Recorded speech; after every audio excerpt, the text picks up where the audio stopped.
Hello, everybody. We are here with Natalia. She's an old friend of mine. We used to work together at a restaurant, and she is now a flight attendant with Alaska Airlines. Thank you so much, Natalia, for your time. Absolutely, my pleasure. So, how long have you been a flight attendant?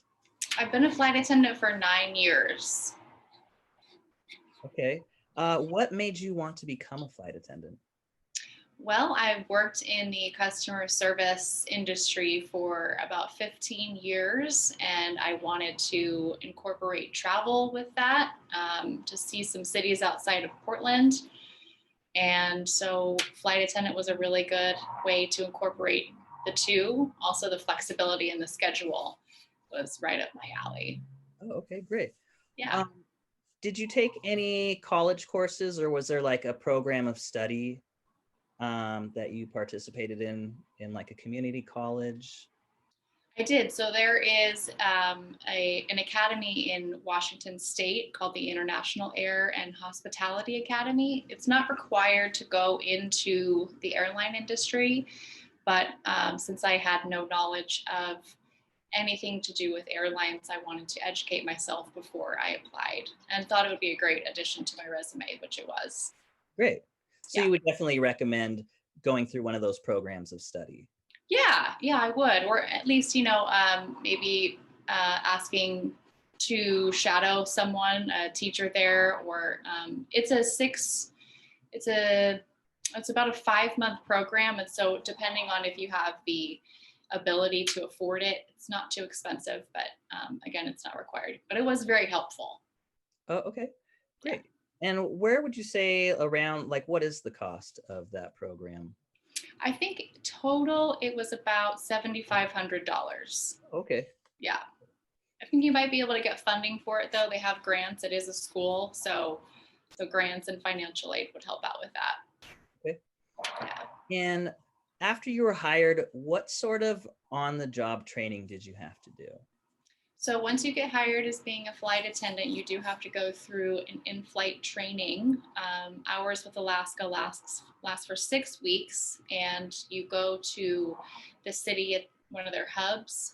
Our hub at Alaska is Seattle, so they put you in a hotel, and for 6 weeks you learn everything that has to do with all of the aircrafts, the service, safety and security. Not all airlines pay for your hotel, but Alaska does pay for your hotel. Do you get trained to parachute out of an airplane? We do not get trained to parachute out of an airplane. We don't have parachutes on the aircraft. However, we do in training work on what we call mock up airplanes, and we get to inflate the slide and jump down the slide. Oh, that sounds fun. Yes, it is. I've always wanted to slide down one of those slides. Not in an emergency. For fun. A lot of people do, and once training is over, you get to have family come and visit you, and they get to jump down the slide as well. Oh, that's awesome. Yeah. Great. Um, and what does the industry pay? Like, what would you say is the salary range? Okay, so it kind of depends on how much you like to work. When I started, you start out on what's called as reserve. Basically, it's on call. The first year, you make about $16 an hour. Now I know that they have raised that to about $23 an hour. And so you get guaranteed a minimum of 90 hours per month. So you can do the math there. You can also work as many hours as you want. 9 years in, I'm making about $43 an hour, and it goes all the way up until $57 an hour. So it's pretty easy to make good money as a Yeah, flight that's a attendant. pretty livable wage for sure. Yes, absolutely. Um, have you ever worked any other positions with an airline? I recall that maybe you were working in baggage for a while when you first started out. Yeah, so I worked on the ramp, and my position was called the food and beverage agent. So basically, it it's catering for smaller aircrafts, and we did work alongside the baggage agents and the ramp agents that marshal the planes in. I didn't do that, but I just did the catering for the plane. Okay. Yeah. Have you ever experienced an emergency in the air or on the ground? I have experienced medical emergencies on both on the ground and in the air. Okay. Um, and I guess another emergency that I did experience is someone rushing the flight deck in the air, which is a big no-no Okay.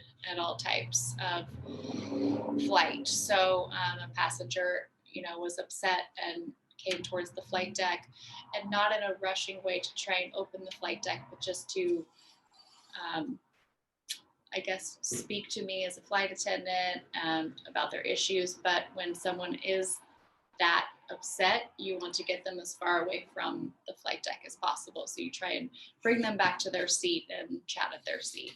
Okay. Yeah. And then as far as the medical emergencies, are you first aid trained? I mean, you see in the movies, there's a medical emergency on the plane and someone says, "Is there a doctor on this flight?" Yeah, that's 100% correct. Okay. Yeah, so we are trained in CPR and first aid. Basically, we are first responders. And when the first thing that you do is just to assess the situation. You want to get everything, just make sure it's safe. And when you notice something wrong, you want to get a coworker as soon as possible. You want to let the flight deck know that there's an issue going on, because we have a tool, what is called MedLink. And so that's basically, we have a headset that patches in, and you talk to doctors on the ground Oh, wow. to tell you what to do. And then you also make the announcement, if there's any medical professionals on board, please ring your flight attendant call button. And then you go and you get them. That makes me feel a lot safer about flying. That's really cool. Yes. I'll tell you, I've never had a flight without a doctor on board, or a nurse or a firefighter or somebody who's trained to know what to do. That's amazing. Yes. That's really cool. All right, let's switch gears a little bit. What is your take on airline food? Is it as terrible as they say? It is not as terrible as they say. Especially, sometimes when you're starting out in your flight attendant career and you're not making as much money as you maybe used to be from your previous job, that flight attendant food gets you by. But I will say there's a lot of sodium in there, and some of the fruit, they do spray it with something to keep it from browning, like the apples. But at Alaska, we just hired an amazing chef, and she's really stepped up the game to create new plates, and we switch out meals every 3 months to kind of get various options for people. Oh, interesting. So the Yeah. airline has their own executive chef then that plans out the Yes. menus. Oh, that's cool. Yeah, and then they have the different kitchens, and so basically what she does is she designs the meals, and then everyone else cooks those meals according to what she designed. Awesome. Well, maybe we Yeah. can get an interview with her next. Yes, you should. So what are some of the differences between first class and economy? Is the food different, or how is the service different? What does that look like? Yeah, so in first class, the seats are bigger. On our planes, there's 2 seats on each side, whereas in economy, there's 3 seats on each side. So first class gives you a little more wiggle room. The service is different because we only have 16 seats up front as opposed to 167 in economy. So you have more personal service, you have your own bathroom, and the food is much better. You have, at normal times, not COVID times, you would have, if you're going to Hawaii or East Coast, you have a 3-course meal. Oh, wow. And you have unlimited drinks, and you have unlimited sodas, and just basically it's just whatever you would like comes with your seat. Wow. So Yeah. it might be a good decision to pay a few extra dollars Yes. for the first class seat. Wow. Okay. Absolutely. Yeah. If you can afford it, I say go for it. Clearly, I have never sat in first class. Um, where are some of the places that you've traveled with your job? Yeah, so with my job, we don't do a lot of international. We only do Mexico and Canada, but I have used my flight benefits that I get through being a flight attendant to go to Belize, Iceland, Costa Rica. I just went to Tokyo last year. Went to Amsterdam, and I went for $80 round trip. So Wow, the benefits are great. that is definitely incentive. Okay. Yes, yes. How has COVID affected your job? COVID has affected my job in the fact that we just furloughed about 2,500 flight attendants. So what that does to my seniority is a lot of those people were junior to me, meaning they got hired after me. And so that brings my seniority down. So I don't get as good a schedule as I used to. Also, we have taken out a lot of flights because with not a lot of people traveling right now, we don't need as many flights. So getting the amount of hours that I'm used to working has kind of been a struggle. And the service on the aircraft is completely different. There's not really any food service in economy, so you are told to bring your own food. And we do all canned stuff. There's no more alcohol in the economy cabin. Okay. And then in first class, where you normally get a 3-course meal, you're just getting like a boxed meal. Oh wow! Handed to you. Yeah. Okay. Yeah. What is the strangest companion animal you've ever seen brought on a flight? Is it just dogs and cats, or have you seen maybe something a little more exotic? Yeah, mostly it's dogs and cats, but I have had a baby pig before, and they are allowed. But yes, there's a lot of dogs and a lot of cats, and but the baby pig is pretty cute. What about snakes on a plane? No, not allowed. It's not allowed.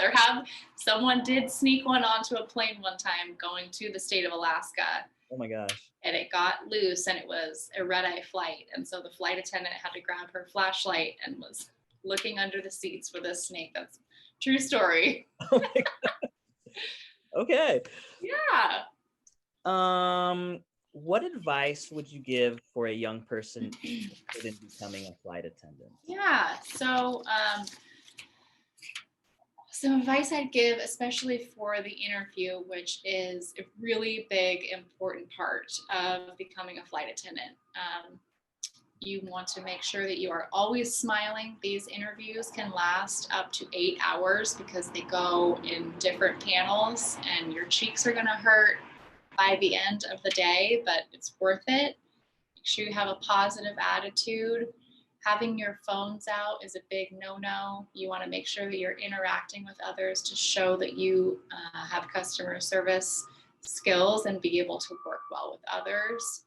I also want to say that if you interview and you don't get the job on the first time, do not get discouraged. This happens all the time. I have trainers that I was trained by that went through the interview process 2 or 3 times. And so it's just kind of what they're looking for at that time. So I would just say, don't give up. And the number one thing is always pack a swimsuit. Okay. Great. Because you never know. That is some sage advice. And have you ever had any famous passengers on any of your flights? Have you met anyone famous? Yes, I have. I've had Bobby Brown and New Edition. I had Sam Elliott, who's a very famous actor, right. As well as John Malkovich and Leslie Mann, who's a very funny woman, and Archbishop Desmond Tutu. That's all I can think of now. Clint Eastwood's wife had her. Pretty extensive list. Yeah, it's pretty good. Well, thank you so much for your time, Natalia. This has been a really great interview. Absolutely. And best of luck moving forward in all of your travels. Thank you so much, Phil. It's great to see you. It's good to see you.